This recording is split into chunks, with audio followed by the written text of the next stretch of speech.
सेठ के पास बहुत पैसा है, बस मैं नहीं। ये सुना आपने, सेठ के पास बहुत पैसा है, मैं नहीं हूं। ये 2 सेकेंड का जो बयान है उसमें सब कुछ है। सोशल मीडिया पर सबसे ज्यादा वायरल है आज रवीश कुमार। कल रात से एनडीटीवी से उन्होंने इस्तीफा दे दिया है। क्या है इसके मायने, बहुजन समाज के लिहाज से क्या है खबर, इस पर पूरी वीडियो को देखिएगा। बहुत जरूरी है कि कैसे इस देश में निष्पक्ष पत्रकारिता को, सच्ची पत्रकारिता को इस तरह से दबाया जाता है। और सोचिए, जब एक सवर्ण पत्रकार जो सिर्फ पत्रकारिता कर रहा है, उससे इतनी प्रॉब्लम है, किनको? सवर्ण पत्रकारों को, टीवी अखबार वालों को, व्यापारियों को, तो एससी एसटी ओबीसी माइनॉरिटी के पत्रकारों से जो सच बोलते होंगे कितनी नफरत करते होंगे, और उनकी तकलीफों का आप अंदाजा लगाइए। नमस्कार, मैं शंभू कुमार सिंह और आप देख रहे हैं नेशनल दस्तक। रवीश कुमार का इस्तीफा कोई खबर नहीं है। टेलीविजन में इधर से उधर लोग जाते आते रहते हैं। रवीश कुमार एनडीटीवी में थे, होली काऊ नहीं है। एनडीटीवी शानदार था, कामचोरों का अड्डा था, वो चैनल चल नहीं रहा था। एक रवीश कुमार अपने कंधे पर उस चैनल को खींच रहे थे। दरअसल एनडीटीवी कुछ भी नहीं था, जैसे जी न्यूज है, इंडिया टीवी है, तमाम सवर्ण मीडिया पत्रकार है, एनडीटीवी वैसे ही था। बस उसमें फर्क इतना था कि एक रवीश कुमार महीन तरीके से जाति और धर्म से उठकर न्यूट्रल वे में और रेशनल वे में बात करते थे, इसलिए बहुजनों ने उनको अपना स्टार बना दिया। मैं ये बात इसलिए कह रहा हूं कि आज जब इस्तीफा है तो इक्का दुक्का बहुजन, इक्का दुक्का सवर्ण पत्रकार को छोड़कर जो अब मीडिया में नहीं है, चाहे वो अजीत अंजुम हो, विनोद कापरी हो, या साक्षी जोशी हो, या अभिसार हो, या श्याम मीरा सिंह हो, सारे उनके बहुजन समर्थक हैं। इसका मतलब है कि रवीश कुमार की बात सिर्फ बहुजन समझते हैं, सवर्ण उनको गाली देते हैं। अब सोचिए, आप कल्पना कीजिए कि जिस सवर्ण पत्रकार को रवीश कुमार पांडे, जिससे 1-2 सवाल दिलीप मंडल ने तो कहा है कि ये सवर्णों का झगड़ा है, हमको इसमें नहीं पढ़ना है। आपको बता दें कि 1-2 बहुजन एक्टिविस्टों ने, चाहे वो कुश हो, चाहे सुमित चौहान हो, चाहे ये तमाम लोगों ने एक सवाल पूछा है कि जब रवीश एनडीटीवी में थे तो उन्होंने किसी भी बहुजन को नौकरी नहीं दी। सूरज कुमार बौद्ध ने पूछा है, जो लाजिम सवाल है। रवीश कुमार एनडीटीवी में थे, एनडीटीवी में रवीश कुमार, रवीश पांडे, रवीश शुक्ला ही रहे, वहां कोई बहुजनों की भागीदारी तय नहीं हुई, तो इस मामले में रवीश फेल थे। बस रवीश हिंदू मुस्लिम में मुसलमानों के साथ थे, लेकिन Ravish SC ST OBC minority के कॉन्स्टिट्यूशनल राइट्स के लिए उतने कभी बोले नहीं। लेकिन खैर, एससी पत्रकारिता के इस सवर्ण दौर में, स्वर्ण नहीं कह रहा हूं, सवर्ण दौर में, मनुवादी दौर में रवीश थोड़े से बेदाग थे, और इसलिए पूरा बहुजन समाज उनको अपने कंधे पर बैठा के रखता है। अब उनके इस्तीफा से ये तो होगा कि कम से कम एससी एसटी ओबीसी माइनॉरिटी के लोग जो हमारे समझाने से भी नहीं समझ रहे थे, वो अब यूट्यूब और फेसबुक पर आ जाएंगे। लेकिन एक बात गौर कीजिए, सोचिए, जब एक सवर्ण पत्रकार के लिए टीवी अखबार में जगह नहीं है, किसी और चैनल में अब रवीश नहीं जा सकते हैं क्योंकि सरकार से सवाल पूछते हैं, ऐसा उनका दावा है, जबकि इसमें बहुत सच्चाई नहीं है। रवीश बहुत बच बचा के निकलते आए हैं। एससी एसटी ओबीसी माइनॉरिटी का मुद्दा तो बिल्कुल नहीं उठाते हैं। लेकिन उसके बाद भी जब रवीश जैसे पत्रकार के लिए सवर्ण चैनलों में जगह नहीं है, तो आप कल्पना कीजिए कि दिलीप मंडल, नवीन कुमार, सुमित चौहान, अशोक दास, मीना कोटवाल, निधि रतन जैसे लोगों का क्या होगा। हमारा तो छोड़ दीजिए, हम तो बाय चॉइस वहां से निकले थे और काम कर रहे हैं, लेकिन निकाल दिए जाते हैं, टॉर्चर किया जाता है। अब बात एक और बता रहा हूं, रवीश कुमार को गाली देने वाले पत्रकारों की लिस्ट जिसमें टैग करके लोग उनको गाली दे रहे हैं, यह है सुशांत सिन्हा। यह सवर्ण पत्रकार है, मैं इसके साथ काम कर चुका हूं। इसको 5000 से ज्यादा लोगों ने गाली दिया है ट्विटर पर। ये रवीश की आलोचना कर रहे हैं। अमन चोपड़ा, इसको तो 10,000 लोग नीचे से गाली दे रहे हैं। तो जितने गाली लोग दे रहे हैं उसमें सवर्ण इक्का दुक्का है, सब गैर सवर्ण है जो रवीश के समर्थन में खड़ा है। मैक्सेसे के समय रवीश ने कहा था कि, कहा गया था रवीश के बारे में कि वो स्पीचलेस समाज के, मैं फिर कह रहा हूं बीबी, SC ST OBC माइनॉरिटी के सबसे बड़े पत्रकार अगर कोई है तो वो दिलीप मंडल है, अशोक दास है, सुमित चौहान है, मीना कोटवाल है, सूरज बौद्ध है, कुश अंबेडकर है और तमाम ऐसे लोग SC ST OBC माइनॉरिटी के पत्रकार हैं जिनको गुमनामी में धकेल दिया जाता है। सोचिए, रवीश कुमार का इस्तीफा खबर है लेकिन बहुजनों का कत्लेआम खबर नहीं होता है। खैर, मैं फिर कह रहा हूं, SC ST OBC माइनॉरिटी के लोगों ने रवीश को अपना स्टार बनाया। नेशनल दस्तक की ओपनिंग भी उन्हीं से कराई गई थी। मैं अभी भी एक पत्रकार के तौर पे रवीश कुमार के साथ सिर्फ इसलिए खड़ा हूं कि वो रेशनल हैं। वो SC ST OBC माइनॉरिटी के मुद्दे नहीं उठाते हैं लेकिन वो रेशनल हैं। वो सरकार से सवाल पूछ लेते हैं, वो खबर दिखाते हैं। बहुजनों की बात अभी नहीं कर रहे हैं, आगे भविष्य में वो करेंगे, लेकिन उनका दर्शक बहुजन है। और यही बात मैं कर रहा हूं। सोचिए कि जब रवीश कुमार जैसे सवर्णों के लिए मीडिया में जगह नहीं है, टीवी अखबार में जगह नहीं है, तो बहुजनों का जो SC ST OBC माइनॉरिटी की बात करेगा उसके लिए कोई जगह हो सकती है क्या? तो इसका मतलब है कि अब ये मीडिया घोर जातिवादी, मनुवादी और ब्राह्मणवादी है, जिसको रवीश गोदी मीडिया कहते हैं। मतलब वो कुछ छुपाने की कोशिश कर रहे हैं। जाति के मामले पर रवीश भी बहुत खेल करते हैं। वो छुपा क्यों रहे हैं? वो क्यों नहीं कहते हैं कि ये मनुवादी, जातिवादी, ब्राह्मणवादी मीडिया है? गोदी मीडिया नहीं है, ये जातिवादी, मनुवादी, ब्राह्मणवादी मीडिया है। तो सबसे ज्यादा सुशांत सिन्हा की आलोचना हो रही है, उसके बाद अमन चोपड़ा ने हमला किया था, उनकी आलोचना हो रही है। तो तमाम सवर्ण पत्रकार रवीश के खिलाफ मोर्चा खोले हुए हैं और तमाम बहुजन उनके साथ डटे हुए हैं। इसलिए मैं कह रहा हूं कि इस देश में न्याय के पक्ष में, अन्याय के खिलाफ, संविधान के पक्ष में, फासिज्म के खिलाफ अगर लड़ रहा है तो बहुजन समाज लड़ रहा है और बहुजन पत्रकार लड़ रहा है। इस देश में SC ST OBC माइनॉरिटी के कॉन्स्टिट्यूशनल राइट्स, चाहे वो आरक्षण हो, चाहे वो कोलिजियम सिस्टम हो, चाहे कास्ट एट्रोसिटी हो, इसके खिलाफ अगर सबसे ज्यादा कोई बोलता है तो वो दिलीप मंडल, वो सूरज कुमार बौद्ध, वो कुश अंबेडकरवादी, वो मीना कोटवाल, वो निधि रतन जैसे लोग हैं जो बहुजन पत्रकार हैं। चाहे मैं बहुत सारे लोगों का नाम नहीं जानता हूं, सुमित चौहान है जिनको मैं रोज जिनसे मिलता जुलता हूं, उनकी बात कर रहा हूं, नवीन कुमार है, ये सब लोग जो है वो ज्यादा बहुजनों के बात करते हैं।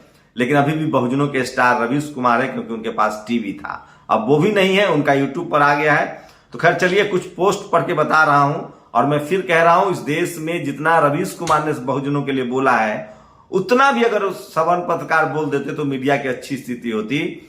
रवीश कुमार का मैं व्यक्तिगत रूप से कायल हूं कि उन्होंने अंबेडकर साहब की जयंती पर संसद भवन की एक रिपोर्ट दिखाई थी, लेकिन वो कॉन्स्टिट्यूशनल राइट्स, आरक्षण के पक्ष में कभी नहीं बोले हैं। उन्होंने अपने समाज को बचाया। लेकिन सवाल वही है कि जब उनके साथ इतना बुरा हो सकता है तो बहुजनों के साथ क्या होगा? खैर, आज बहुजन समाज रवीश कुमार के साथ खड़ा है, नेशनल दस्तक भी खड़ा है, मैं भी खड़ा हूं। नेशनल दस्तक का तो रिबन भी उन्होंने ही काटा था। तो चलिए, उनके बारे में कुछ, आप रवीश कुमार से सहमत असहमत हो सकते हैं, लेकिन सच है कि रवीश होना, रवीश बनना और रवीश बने रहना बहुत कठिन है। शरद शर्मा, उनके चैनल से मात्र 3 लोगों ने उनका समर्थन किया, रवीश पांडे, रवीश शुक्ला और शरद शर्मा ने। रोहित विश्वकर्मा ने, OBC एंकर हैं, इन्होंने समर्थन किया। रवीश जी, पत्रकारिता में आपका योगदान अतुलनीय है और रहेगा। रवीश एनडीटीवी भी आपके बिना अधूरा है। तो ये, और प्रशांत कनौजिया उनका समर्थन कर, नौकरी से कैरियर खत्म होता है, खुद संविदा पर रखे गए और दूसरे को ज्ञान दे रहे हो। सोचिए, लोग चैनल बदलते हैं तो कोई खबर नहीं बनती है, रवीश का इस्तीफा खबर है। तो सुशांत सिन्हा, सोचिए, सुशांत सिन्हा को ये बात तो दम है, इस बात में दम है कि रवीश को हटाने के लिए चैनल खरीदना पड़ा। बाकी पत्रकार को तो एक सरकार मैसेज कर दे तो हटा दिया जाएगा, और बहुजनों की तो एंट्री ही नहीं है। तो सोचिए, और डिजर्व सवर्नाज liberals, can you tell how many SC ST anchors are there in NDTV? एक OBC के एंकर है, SC ST नहीं है। सोचिए, तो ये खबर है जो सारे तंज है। नवीन का ये वीडियो सुन लीजिए। कसूर है उनका इंसानियत के पक्ष में खड़ा होना। इस मुल्क में आज हुकूमत का ऐलान है। जो उन्होंने किस तरह से रवीश के समर्थन में स्पीच ही दे डाला। बहुजन समाज के सबसे बड़े पत्रकार है, जल्द यूट्यूब पर सिखा पाएंगे शाहरुख को मिनटों में मिश्रा कैसे बनाए, ऐसे दोस्त कैसे बनाए। तो सोचिए, रवीश ने एक मर्मस्पर्शी वीडियो ही बनाया यूट्यूब पर। चलिए, स्वागत है। बहुजन कम से कम अब टीवी अखबार तो रवीश के बहाने ही बंद कर दें। सोचिए, जब रवीश की जगह नहीं है तो हमारी लोग, जब आप सारी उम्र एक पार्टी का एजेंडा चलाते हैं, सोचिए अभिषेक उपाध्याय, जो लोग रवीश की आलोचना कर रहे हैं सवन पत्रकार, उसका कमेंट पढ़िए, सब बहुजन उसको गाली दे रहे हैं। क्या किसी दिन किसी ने यूट्यूब ही खरीद लिया तो क्या होगा? लोग कह रहे हैं कि अगर यूट्यूब खरीद लिया गया तो। और सोचिए कि सोशल मीडिया पर आदरणीय प्रधानमंत्री जी, मैंने एनडीटीवी से इस्तीफा दे दिया, अब आप वहां जाकर इंटरव्यू दे सकते हैं। पैरोडी है ये और कुछ नहीं है। इसलिए मैं कह रहा हूं कि सवन मीडिया को जब इस तरह से दिक्कत हो रही है, सवन पत्रकार को, तो बहुजनों का क्या होगा? एनडीटीवी से इस्तीफा, एनडीटीवी से रवीश का इस्तीफा, यह चिंता का विषय है। यह इस्तीफा बोलने लिखने की पाबंदी की ओर इशारा है। रिधि रतन ने ट्वीट किया है, रवीश की रिपोर्ट इंडिया टीवी मीडिया का ऐतिहासिक दस्तावेज है। राजीव रंजन ने ट्वीट किया कि वो तो और ज्यादा कमा लेंगे। और ये देखिए, एनडीटीवी से रवीश कुमार ने इस्तीफा दिया, ये लाइन उनकी जो मोन्टाज में सुनाया था वो बहुत फेमस हो रहा है। एक दिन वो यूट्यूब भी खरीद लेगा, उत्कर्ष ने लिखा है। और सोचिए कि महत्वपूर्ण यह नहीं कि एनडीटीवी बिक गया, बल्कि महत्वपूर्ण यह है कि दुनिया का दूसरा सबसे अमीर आदमी रवीश कुमार को नहीं खरीद सका। और ये फोटो लोग शेयर कर रहे हैं तमाम सवन पत्रकारों का। ये वो सवन पत्रकार हैं जिनको लोग शेयर कर रहे हैं, जो रवीश की आलोचना कर रहे थे। तो तमाम बहुजन समाज के लोग जो है वो रवीश के साथ बने हुए हैं। चैनल छूटा है, चाल चलन नहीं, अब भाई साहब यूट्यूब में उत्पात मचाएंगे। मनोज मुंशीर शुक्ला, सोचिए इसका नाम पहले मनोज मुंशीर था, एक गाना लिखता था, सरकार बनते ये शुक्ला हो गया। टीवी पर हर रोज जो तुम्हें अपना मुंह काला करवाते उसका कोई मुकाबला नहीं, अमन चोपड़ा। तो सबसे ज्यादा रवीश की आलोचना करने वाले सवन पत्रकारों को बहुजन समाज गाली दे रहे हैं। काश बहुजन समाज इस अपने बहुजन पत्रकारों के साथ भी खड़ा होता। आज जो चिंटू रवीश कुमार के इस्तीफे पर लहालोट हो जा रहे हैं, आप सबको पता है रवीश कुमार के इस्तीफे पूरी दुनिया के लिए खबर है। तो सोचिए, तो ये सबसे बड़ी खबर जो है सोशल मीडिया पर वायरल है। और ये दिलीप मंडल की राय से मैं ये सवर्णों का आपसी मामला है। एनडीटीवी में ना कोई एससी है ना एसटी, ओबीसी भी है, एक है तो किनारे लगे हुए। मैं किसी के आपसी मामले में दखल नहीं देता हूं। और पत्रकारिता करनी हो तो रवीश कुमार जैसे करीब किसी को रोकने के लिए एनडीटीवी राय फैमिली ने अडानी को भेज दिया। साधारण बात है, रवीश कुमार ने इस्तीफा दिया, स्वाभाविक है। वो ज्यादा कमा लेंगे फेसबुक और यूट्यूब से, तो बहुजन को भी अपना कैरियर पत्रकारिता में बनाना चाहिए था। तो आज जब रवीश बच्चे थे, सोचिए रवीश कुमार ने भी बहुत गलतियां की है अडानी आंदोलन में, अंबानी आंदोलन में, जिसको अन्ना आंदोलन कहा जाता है। तो सोशल मीडिया पर ये, और नीतीश जी ने तो पहले ही कह दिया था कि सारी मीडिया बिकी हुई है। खैर, मैं झुकेगा नहीं साला, ये भी सोशल मीडिया पर वायरल हो रहा है। तो मैं बार बार कह रहा हूं, रवीश कुमार के इस्तीफे से वो लोग खुश है जिनको हटाने के लिए चैनल खरीदने की जरूरत नहीं, बल्कि एक फोन कॉल ही काफी है। तो सबसे ज्यादा इक्का दुक्का जो सवन पत्रकार हैं उन पर हमले हो रहे हैं और लोग उनको गाली दे रहे हैं। मैं फिर कह रहा हूं, रवीश कुमार, आप सोचिए बहुजन समाज के लोगों, जब रवीश कुमार सवर्ण है, पांडे हैं, उनके सिर्फ थोड़ा लिबरल होने से, थोड़ा नैतिक होने से, थोड़ा ईमानदार होने से, जब टीवी अखबार और सवर्ण समाज उसको नहीं पचा रहा है, तो बहुजन पत्रकारों को पचा पाएंगे? सोचिए, हम लोग की तकलीफों का आप अंदाजा लगाइए। इसलिए मैं कह रहा हूं कि इस देश में बहुजनों के हक अधिकार की बात बहुजन ही कर सकता है। मैं अभी भी कह रहा हूं, दिलीप मंडल अगर नहीं होते तो बहुजनों की हक अधिकार की बात करने वाला कोई नहीं होता। मुझे लगता है कि दिलीप मंडल बहुजनों का सबसे बड़ा पत्रकार है। उसके बाद वो तमाम यूट्यूबर्स जो बिना चैनल, बिना अखबार के बहुजन समाज की आवाज उठा रहे हैं, उनके साथ भी खड़े होइए। और मैं एक और बात कह रहा हूं, बहुजन समाज कितना न्यायप्रिय है। वो जाति धर्म नहीं देखता है। जो इस देश के संविधान, हक, अधिकार की झूठी बात भी करे, उसके साथ खड़ा होता है। आज पूरा सवर्ण समाज बहुजन रवीश के खिलाफ है, इक्का दुक्का छोड़कर, और पूरा बहुजन समाज रवीश कुमार के साथ है। सोचिए, ये है बहुजन समाज की ईमानदारी, नैतिकता।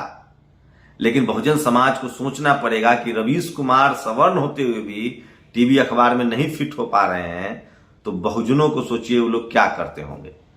खैर, मैं अभी भी कह रहा हूं कि सवर्ण समाज के पत्रकार, जिसको मनुवादी, जातिवादी, ब्राह्मणवादी कहते हैं, वो रवीश जितना भी अच्छा हो जाए तो ये देश मजबूत मुल्क और स्वतंत्र मीडिया कहलाने का अधिकार हो जाएगा। नहीं तो हम लोग इस मीडिया को, जो रवीश नहीं बोलते हैं, जाति अभी भी रवीश छुपा रहे हैं, मीडिया की जाति छुपा रहे हैं। ये मीडिया मनुवादी नहीं है रवीश जी, ये मीडिया जातिवादी है, ब्राह्मणवादी है और संविधान विरोधी है। भारत की जो मीडिया है, इसलिए हम लोग कहते हैं कि मीडिया में डाइवर्सिटी हो, और आप वहां फेल रहें। आप एनडीटीवी में 27 साल रहें, संपादक रहें, आप चाहते तो डाइवर्सिटी ला सकते थे। अगर डाइवर्सिटी होती तो आज एनडीटीवी से लोग आपके साथ इस्तीफा देते, लेकिन आपके सवर्ण साथियों ने आपके साथ इस्तीफा नहीं दिया। सिर्फ 3 समर्थन के पोस्ट आए, रवीश कुमार, रवीश पांडे, रवीश शुक्ला और शर्मा का, और एक ओबीसी जो इकलौता है रोहित विश्वकर्मा का। अगर आपने एनडीटीवी में डाइवर्सिटी रखी होती तो आज पूरा एनडीटीवी भी खाली हो गया होता, क्योंकि बहुजन गद्दारी नहीं करते हैं, नमक हलाल होते हैं, नमक का साथ देते हैं। खैर, रवीश कुमार के यूट्यूब पर आने से कम बहुजन समाज अब पूरी तरह से टीवी अखबार तो जरूर बंद कर देगा। मैं फिर कह रहा हूं, इस देश में रवीश को भी देखिए, लेकिन अगर आप बहुजन समाज से हैं और दिलीप मंडल को सिर्फ फॉलो कर लेते हैं तो आपको कुछ और देखने की जरूरत नहीं है। आप लोग अपनी प्रतिक्रिया जरूर दीजिए। शुक्रिया। नेशनल दस्तक की आपसे गुजारिश है कि अगर इसको बचाना चाहते हैं तो नेशनल दस्तक को सब्सक्राइब करने के लिए रेड कलर के सब्सक्राइब बटन को दबाएं, फिर बेल आइकन की घंटी दबाएं। नेशनल दस्तक को बचाने के लिए बहुत जरूरी है कि हर खबर को शेयर करें, लाइक करें, कमेंट जरूर करें।